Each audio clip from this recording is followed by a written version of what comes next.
So.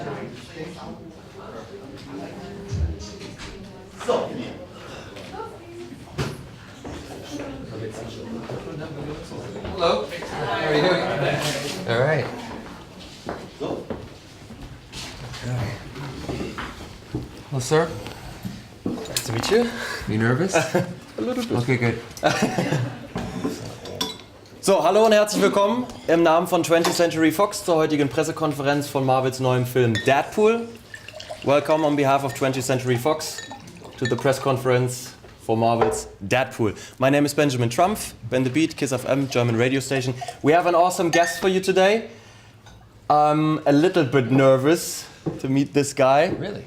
Ladies and gentlemen, please welcome the biggest Wham fan on earth. Yes, that's true. Next to George Michael. That is very true. A warm applause for Ryan Reynolds. Thank you very much. Thank you. Thank you. Biggest Wham fan since Andrew Ridgeley. Right here. Ryan, as Wade and as well as Deadpool, you always listen to this Wham song, Careless Whisper. Yeah. What is Ryan Reynolds' most embarrassing favorite song? What's embarrassing about Wham? Wham is awesome. What's my most embarrassing song? Well, like there's a couple of Britney Spears tunes I'll hear where I get a little swept up. Mm-hmm. There's Wilson Phillips, Hold On. Mm-hmm. Love that song. Love it. But it might be construed as a little bit embarrassing, although I'm not that embarrassed. I'm fine. You are a handsome guy. Thanks. Most of the girls would agree, as well as some guys. I don't know about that. Well, all right. But you still had to wear a mask most of the time. Yes. Are you still mad at him, the director? No, I love it. I love Deadpool is I've been attached to Deadpool for 11 years. I've been trying to get this movie made. So the more masks, the merrier. I was happy about that. Yeah. Okay. Start. Hi, I'm Marcus. I know Marcus. Hi. We've had some interviews before. How are you? Yeah, we did. You have been here on the film festival last year. That's right. Yeah. I think it's the third time you're going to play action hero, a comic hero. Mm-hmm. Why are you so fascinated by comic heroes? I'm not.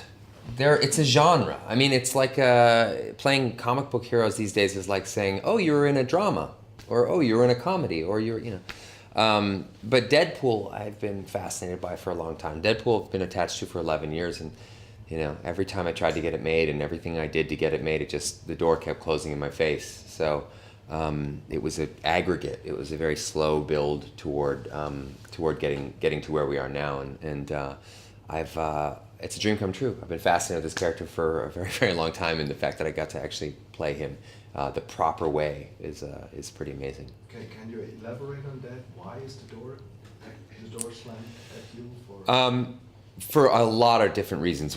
Chief among them is that Fox did not understand Deadpool. Didn't understand what it was. Didn't understand how you have this character who is ostensibly has the same sort of healing factors as Wolverine, interacts in the X-Men universe, but also knows he's in a comic book. Also knows he's in a comic book movie. Also sort of, usurps all the different sort of superhero tropes that we've grown accustomed to, and that the studios have made billions of dollars on. So I think they saw Deadpool as slightly disruptive and maybe a little bit dangerous because he would enter into the X-Men universe, and should he enter into the X-Men universe, he would start interacting with X-Men, or at least the two we could afford in the movie. So, it was something that took a long time for them to come around on. And truthfully, I didn't ever get the movie made. The fans did. We had some test footage that we shot, and that leaked onto the internet accidentally, and then within 24 hours, the every Deadpool fan on planet Earth was screaming at 20th Century Fox to make this movie. And then we had a green light. They said, they didn't even tell us. They just dated the movie. They put the movie on their slate, on their schedule for February 12th, 2016. So we were all calling each other, the same six guys that had worked, or four guys that had worked together for 6 years on the script and developing the movie. We all called each other and said, are we making the movie or were we fired? I can't quite figure this out. So. Did the Green Lantern experience hurt you on that? Yes and no. The Green Lantern experience certainly didn't help my career in any way, shape, or form. But it also, I wouldn't be sitting here talking about Deadpool if Green Lantern was had gone on to replace government in America. So in a weird way, it's all paths led to here. So I'm certainly not going to complain about that not working. Yeah. Was it very difficult to find the balance of the movie? Yeah, it is. It's a very difficult tone to strike. I mean, I produced the movie as well, and that's not for like a vanity plate. That's to protect it. I mean, I was really protective of Deadpool because it's a very specific tone that I could see why a studio would say, I don't know. I mean, he's really violent, but he's also really funny, and like, how do you put these things together and still call it an X-Men type film? So, I was very protective of that, and I think it comes across. I mean, the tone is ultra specific. I mean, the movie's even got moments that are very grounded and real, as well as these sort of over the top, ridiculous moments. So it's a tough story to tell, and tough story to tell properly. So there's no more naivety now possible. There's no more what? The naivety. No, yeah.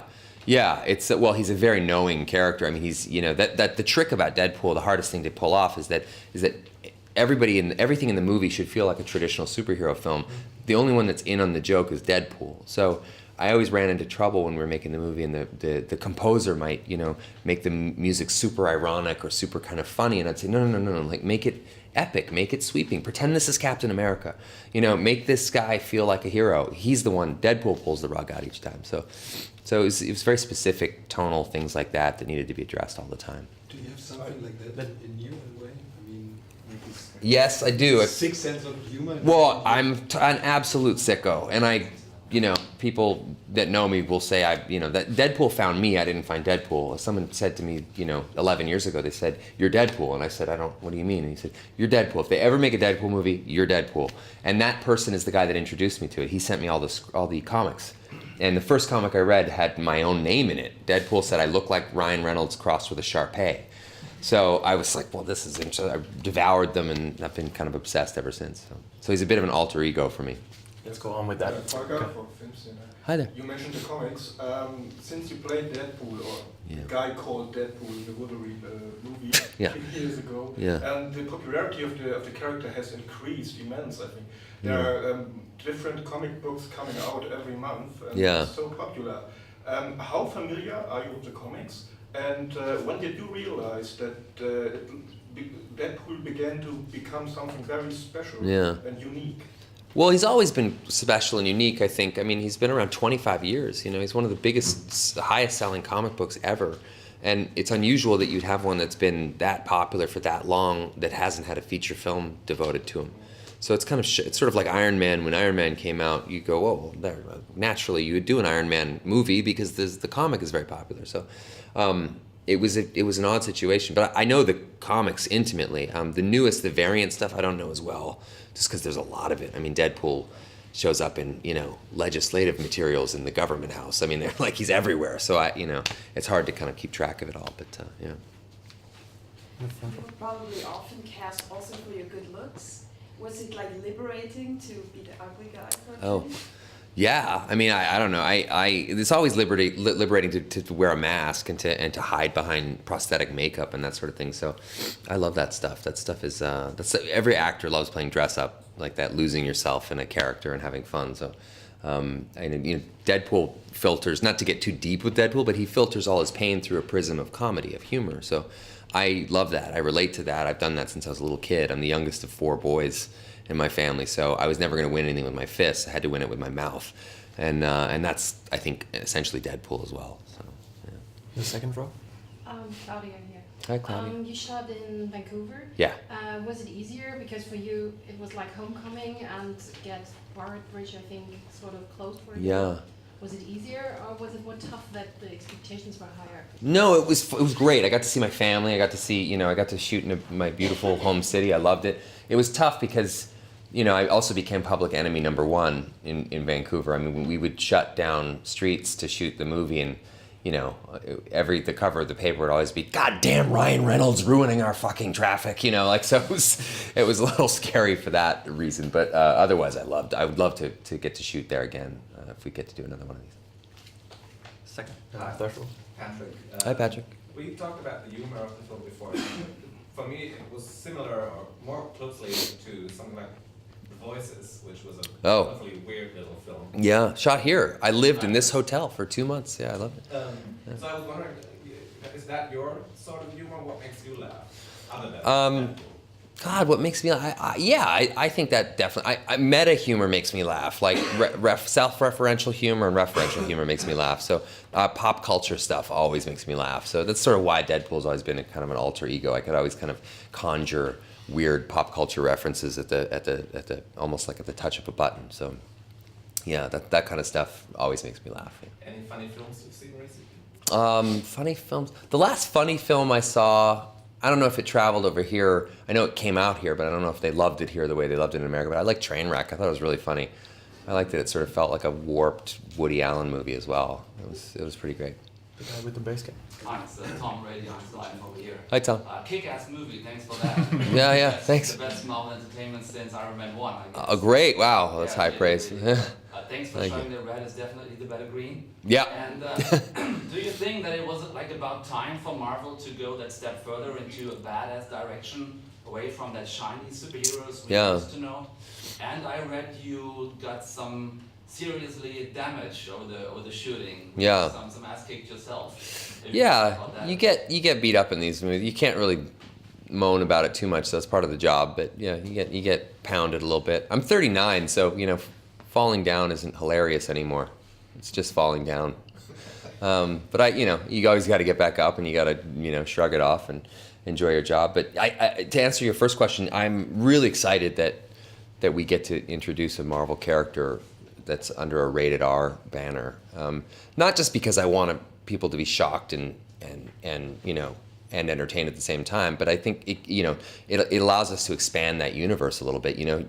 Having a character that's sort of over the top action and violence, which is always underscored by over the top comedy, is it's very restrictive if you have to keep it really puritanical or clean or we're not trying to make Captain America at all, and we didn't want to, and we weren't setting out to do that.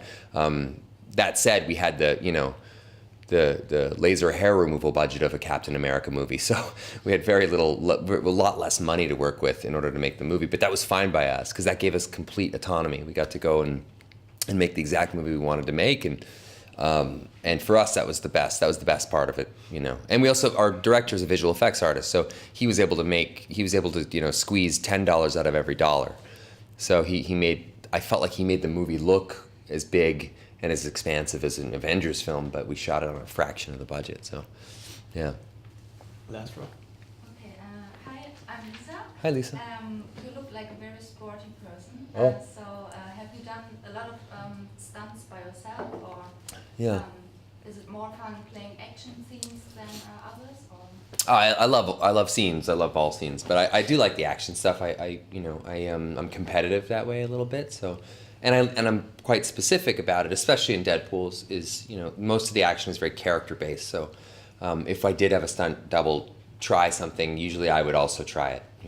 Also our heads were very different shapes, so it was a problem we found early on that I had to do a lot more than I initially thought. The only worry I had was that if I got seriously hurt and shut production down, we couldn't afford to shut production down. So. If I broke my leg in half, I was going to find some way to get in that damn red suit and keep going. So. Hi, I'm Uli. Do you know if you gentlemen has already seen the movie? Have you got any reactions from them? I'm excited for that. Hugh is a very good friend of mine. Hugh is the reason I'm sitting here. I mean, Hugh is the guy that brought me into the X-Men universe, and Hugh's also. I think it's somewhat easy to forget now that we're in such an expansive superhero world these days. There's so many movies that are coming out. But Hugh was like really the first guy that made him cool again. He ushered them all in with X-Men, and Wolverine became an icon. And but he has not seen the movie yet, but he's going to see it actually, I think, in a week, which I'm very excited about. Even the version you guys saw isn't actually finished. So they gave us no time. The mask still sticks. A lot of things were just being polished right now, so we're happy to show it because we think it's perfect. But there's the last few little things that are being done. But no, I called Hugh and said, Hugh, I want you to use you in the movie in a slightly unorthodox way, and I hope you're okay with this. And he was great. He was like, yeah, go for it. The break skip, yeah. Yeah. Yeah. Riza or Deadpool. I know, yeah, I know. The question is, how was it for you being in, have you been in the editing room and said, oh, can we do another gag, or can I say something in that thing? And how does it feel, or do you still have the Deadpool voice in your head? Yeah, I've always had the Deadpool voice in my head. I'll say this movie swallowed my life. So I for one entire year, I was just held hostage by it. I was in the entire post-production process, everything right down to the mixing of the movie, sound mixing, color timing, everything. So, it was important to me to get this right, and the four guys that are sort of the core Deadpool guys, me, Rhett, Reese, Paul Wernick, and Tim Miller, we did everything together. So, it was something that was, all in, and yes, we sat in the edit room and I would, for every joke we did, I had 10 alternate jokes. So it's going to be fun, I think, for the viewer when they get the DVDs or the home entertainment package, because it'll have all that stuff. It'll have each moment will have all 10 jokes that we did for that moment, or and some are just too, we had to pull some out because they would get me arrested, or seriously injured. So yeah, we had to pull back on a couple beats there. Deadpool is part of this Fox Marvel Cinematic Universe. Yeah. Why exactly? Because it's such a different kind of beast. Yeah, I mean, what makes Deadpool special, I think, is that you're basically putting in an outlier into a very popular mainstream kind of universe. So for us, seeing Deadpool interact with X-Men in the movie was really like half the fun. Seeing him deal with Colossus and seeing him deal with Negasonic Teenage Warhead, who we just literally picked because her name was Negasonic Teenage Warhead. We were really excited to bring in a cool female character, and we had the catalog at our disposal. But so many, we would say, oh, can we have Storm? And they'd be like, fuck no, you can't have Storm. Storm's a franchise player. So we really had to be very kind of creative with who we got. So we got this great girl, Brianna Hildebrand, who plays Negasonic Teenage Warhead. And the X-Men universe is huge. I mean, there's all sorts of. She appeared in one comic book. That's how we found her. She just was in one comic book in the '90s, based on a song title called "Negasonic Teenage Warhead" from a heavy metal band. So yeah. I would like to ask the Berlin question first. So what memories do you have? Because you mentioned you have been here for several months. Yeah. So well, yeah, we shot at Babelsberg, and I lived here, and I loved it. I loved spending time in Berlin, and my family's close to Berlin because my sister-in-law is from here. So my brother is here with me. He's actually upstairs right now, and we love it. We love Germany. We do motorcycle trips here. Last year we did a trip from Vienna all the way through Germany into the Alps and down into Italy. So. Do you have a favorite place in Berlin? It's changed over the years, I used to Cologne used to be a big spot for me because it used to be on the promo tour. We would always go to Cologne. I don't know why we don't anymore. You'd know better than I would, but I loved Cologne, loved Munich, loved Berlin. Berlin I sort of fell in love with the last time I was here because of the art scene, and it's just I was here in the springtime, so it was perfect. You would go walk around, ride bikes everywhere, all the parks, and it's just really beautiful. So,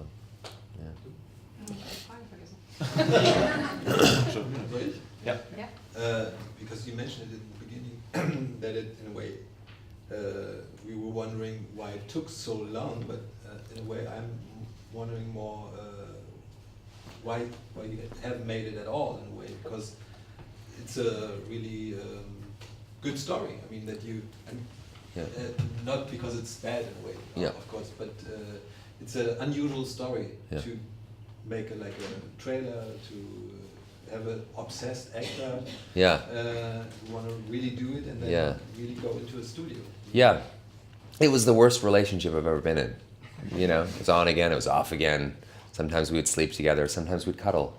It was that kind of thing, and it was very frustrating, and it was long and it was drawn out. But I didn't spend every second of the day obsessing over making this movie. But it was important to me, and it was. I'd hope that one day, I'd hope that Fox was going to one day release the character, and let us, make it independently or something like that. Because I thought we could make this even for cheaper than we did. I thought you could do this character and make him interesting if you had no special effects and just the character. So. I mean, it's great that you have that there are still possibilities like that you can make it like this in a way. Well, I think it's great because I like that you can make movies that don't cost $500 million to make. I mean, it's nice to make a movie for a really modest budget, and I think it can be done. I mean, our movie's proof of that. It's I can't really say that, but I can say that it was not even remotely in the ballpark of any modern superhero movie from present day to 10 years ago. It was low, but what we accomplished with that, I think, still looks like. Still, to me, it looks like it's quality-wise, it's on par with any of those big ones. That's just a group effort, though. That's Tim Miller. That's him killing visual effects artists. We left a trail of broken visual effects artists in our wake, and we're super indebted to those guys. So, Astro? We're just going to write down you have 1999. Is that okay for you? Yeah. Yes, done. No problem. Yeah. I find it quite interesting that in some cases, like when you come back, Ben Affleck had his own struggles with the superhero. Now he comes back as Batman. You had your struggles. Now you come back. Yeah. What I want to know is there, or has over the years been in you kind of a feeling like an unfinished business? Like, saying to yourself, I can do that. I need another chance to prove that I can do that. Yeah. Well, I think actors tend to take way too much credit when a movie works, and they take way too much credit when a movie doesn't work. That's just a fact. At the end of the day, this is a machine that involves a lot of people. Any movie involves a ton of really talented people. So, yes, I always thought, oh, yes, I can do that. But who knows? If any particular movie could work so much better if it had the right combination of director, writer, But I had struggles in the superhero business because I did Green Lantern, which is, we had a poster, we had an actor, we had a director, but we didn't have a script. And as we know, it's a good first step to have a script. What So, was your first reaction when you saw the what's that? First reaction when you saw the Green Lantern? Well, it doesn't matter. It's the thing is it becomes a headline if I sit here and go, oh, I didn't but the fact is there's 150 people that work their ass off trying to make that as good as they possibly could, and in a weird way you're reverse engineering. You're trying to make a movie, when you should start with a great script, and it was a real lesson to me that I brought to Deadpool. I mean, we started the script 6 years ago, and we made sure we stepped on a set that first day in Vancouver with a complete script that we all loved, and that's all we wanted to put on the screen. Last row. Excuse me. That's been 20 minutes. I've been waiting for that one. You mentioned about jokes before, which did make it into the movie. Was there something you weren't allowed to do? Not of bad jokes, but of violence, or that it's too R-rated in a way? Yes. No, that's not a good idea? Yeah. What was it? Are you kidding me? No, I can't say. It was some of it was just, some of it wasn't even the studio saying, hey, whoa, hold on, you can't do that. Some of it was just us going, you know what, this is probably a bad idea, so let's not do this. You don't want to anger, the NRA in the United States, or that, you just kind of have to start to watch yourself a little bit. So, yeah, well, exactly. But yeah, there was a few things in there that we took a little too far. But that's normal. That's movie making, That's why you have an editor. That's why you get to pull things out. But it's on the DVD, right? I think some of it is going to be on the DVD. I really do think there's going to be a lot of it on the DVD. But there's some of it that we had to just simply burn.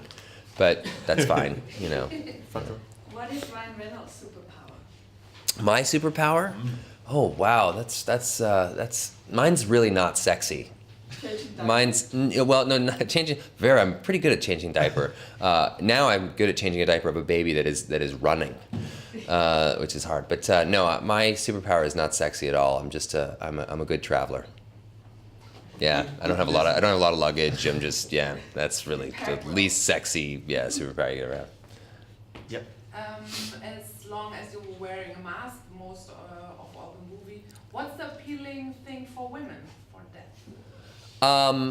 That's a good question. Well, we certainly have. I think we have a couple of female characters that are pretty that usurp some of the usual norms of superhero movies. I think what's weird is that in the early tests of the film that we did, women were really crazy about the movie, and that was kind of surprising to us, you know. And I think it's funny that, you know, studios go, oh, how are we going to market this movie to women? Women, you know, we have to market the romantic angle or the, you know, and it's sort of like, well, no, women love fucking superhero movies. There's clearly, they go to these movies. I mean, it's sort of funny that the studios are sometimes the last to know that. So, yeah, I think the action and the humor is what appeals to women. You know, the same thing. Shock. Oh, Blind Al, yeah, she was essential. Leslie Uggams, she was so much fun. You should see her face when I would whisper, say, Leslie, in this take, say, God, I miss cocaine. You know, what, Ryan? Why would I say? You know, just come on, say it. Just say it. It'll be fine. You know, yeah, she was great. Because the movie wasn't that expensive, it maybe doesn't have to make $200 million at the box office. No. So there might be a sequel. Is that already a sure thing? And if you think about part 2, how do we get to see your real face? Because there won't be so many flashbacks. Yeah, no, there won't be. I don't think the movie is predicated on seeing my real face or not. I think it works without that. It's, you know, it's weird. The movie was, you know, this reluctantly greenlit film that has now become this highly anticipated comic book movie. So there's definitely ideas and plans and things that we have, you know, that we're kicking around for another one. But, you know, that's premature at this point. We just kind of going to get this one out and get it out the right way, you know. Yeah. Question is back. Yes. How was the perception at home? I know you're very close to the family. Is it something you go home and say, maybe mom, don't come? Oh no, my mom's the mother of 4 grown men. She's seen terrible things. Okay, yes. So the International Women's Day joke was for her? Yes, exclusively for her. No, yeah, the International Women's Day. I like that one. Yeah, no, my mom has thick skin. She'll be fine. She's seen much worse. So yeah, I don't envy any mother of four boys. That's tough. First, I want to say I didn't thought that Green Lantern was that bad. Just for the record. I didn't either. Yeah, I liked it. And Deadpool? Happy? What would you say? What would Deadpool? Deadpool would say something much worse, I imagine. But my question is, what did Fox say when they saw Deadpool for the first time? Because they were so reluctantly greenlit. Yeah. It. So what did they say when they saw it first? It was like a night and day. It was like a 180. I've never seen anything like that. It was, you know, they saw it and then they just suddenly engaged their entire marketing machine for Deadpool, and you know, it's a nice feeling. There's some validation in it too. We all felt like, wow, we made a Deadpool that's so authentic, even its own studio likes it. So it was, for us, it was kind of amazing. Yeah. There was a lot of talk last year online about whether Deadpool would be bisexual or pansexual or straight or whatever. Yeah. And I was wondering if you ever thought of venturing even further in that direction. Yeah, why not? I mean, if there's ever a character that's been introduced in the modern era that could get into that era and do it, you know, in a way that is both responsible yet entertaining, I think that's Deadpool. So I would love that. I would love to see that. Yeah. But why didn't you? Well, there's moments in there that it's alluded to. It's kind of in there. It's not like the A storyline because we went with the Vanessa copycat storyline. So, but you know, I would be thrilled to do that. You know, and I think there isn't a single person, creatively speaking, behind the movie that wouldn't also be thrilled to do that. So, you know, yeah. I mean, canonically, it's in there. That's Fabian, who's one of the creators of Deadpool. That's one of his storylines. So, yeah.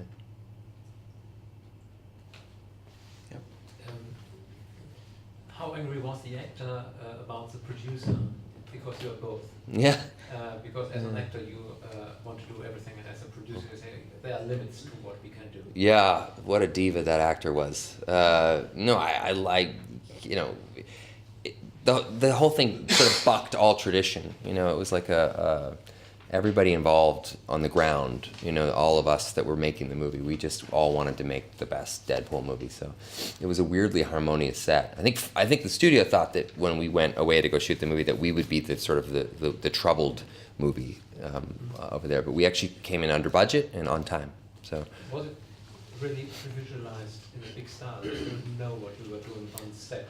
Well, again, so many superhero movies don't have a completed script or a complete idea of what they're doing. So you actually save so much money if you know what you're doing. I mean, if you say, okay, I know what the third act is, I know how this unfolds. We know how to shoot this. We've storyboarded it. We're ready to go. It's actually surprisingly smooth. I mean, you know, the days were long, but that's just because I was covered in makeup or you know, head to toe makeup some days. So but otherwise, no, it was a shockingly easy shoot. Yeah. Can you tell us what shaped you as a man and as an actor, spending a couple of years in the business, yeah, having success and flops, yeah, and stuff like that? Or was it the essential thing for you? Yeah, well, I mean, it's you always have to have faith in yourself, but also just, you know, I understand how fickle filmmaking is. It's a, you know, you can do movies that critics love and the box office hates, and vice versa, you know, and it's always this mercurial thing. So, you know, to be perfectly honest, the truth is I've learned absolutely nothing. Like, I know less now than I knew when I was 13 years old about the film business, and I don't know how that's ever going to change. The more you know, the less you know. Yeah, it's true. It's just I don't know. Yeah. Do you take yourself seriously now? No. Never. Would that be the end of Reynolds? If I took myself seriously, I would invite each and every one of you to put a bullet in my head. I don't ever want to be that guy where I'm, you know, walking around making people uncomfortable. I've worked with actors that, you know, that make people uncomfortable on sets, and you got it. Well, for starters, no. No, it's. I never want to be that guy. You know, sets are hard enough. You want them to be fun and light, and everybody to feel seen and heard. Yeah. Last question. The R-rated scenes of the movie will definitely be the stuff that people will talk about in the movie. You couldn't tell what didn't make it into the movie, but maybe you could tell a little bit about what was really hard to discuss. Like, I could imagine Happy International Women's Day, or scenes that you had that you really had to fight for. Yeah. International Women's Day was just like nobody knew we were doing it. It was just done on the set that day. I just had this thought of like, what's a weird holiday that would put Wade in a strange position, you know? And I liked that it was sort of, oh God, don't kill me for saying this. I liked that it was like, that it was a true International Women's Day. It's like, how do you like it? You know, is what it really was. So I thought it was cool. Morena loved it. She thought it was just hysterical. So it was just really, that was like, a lot of the movie was just thought up in the moment, you know. We had the great script and the great framework, but then, you know, so many little things were just sort of on the fly, you know. I was never going to call the head of the studio and say, what do you think about us doing an International Women's Day sex position? You know, I would never do that. You just show them, and if they like it, they let it go. So. But they stayed out of it. They didn't. Things you really had to fight for? Were there some, like, that you had to discuss in a hard way? Yeah, there was. The biggest fight was just getting Colossus in the movie. That was a tough one because the studio then goes that they don't know if they want to use Colossus in some other movie, but they'd used him years ago on one of the X-Men films, and they did him. Totally outside the canon of the character. They had him. He wasn't Russian. He was American. He wasn't metal. He was skin. He was so. We wanted to use Colossus exactly as though he were ripped right out of the page of the comic books. Same with Deadpool. We wanted his suit and that look to be ripped right out of the page of the comic books. The first time I saw the Deadpool suit, I cried. I literally cried because it was the most beautiful thing I'd ever seen. I couldn't believe that Russ Schenkel, who designed and created it, made it real. He made it real as though he ripped it right out of a page of a comic. So, yeah, it was a good feeling. Thank you very much. Cool. Thank you for coming. Thank you, guys. Thank you very much. I appreciate it. I'll take my sneezes outside. All right.